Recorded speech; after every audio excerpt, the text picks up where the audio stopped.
ഞാനൊരു കഥ പറയാൻ വന്നതാണ്.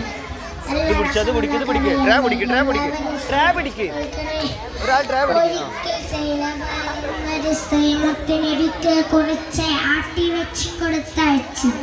മുത്തുനബിയും സ്വഹാബാക്കളും സന്തോഷത്തോടെ അത് കഴിക്കാൻ തുടങ്ങി. പെട്ടെന്ന് മുത്തുനബി സല്ലല്ലാഹു അലൈഹി വസല്ലം പറഞ്ഞു, അത് കഴിക്കരുത്, അതിൽ വിഷം കലർത്തിയിട്ടുണ്ട്. എല്ലാവരും അത്ഭുതപ്പെട്ടു. മുത്തുനബി സല്ലല്ലാഹു അലൈഹി വസല്ലം പറഞ്ഞു, ആ സ്ത്രീയെ കൊണ്ടുവരാൻ പറഞ്ഞു. അവളെ കൊണ്ടുവന്നപ്പോൾ മുത്തുനബി സല്ലല്ലാഹു അലൈഹി വസല്ലം ചോദിച്ചു, നീ ഇതിൽ വിഷം കലർത്തിയിട്ടുണ്ടോ?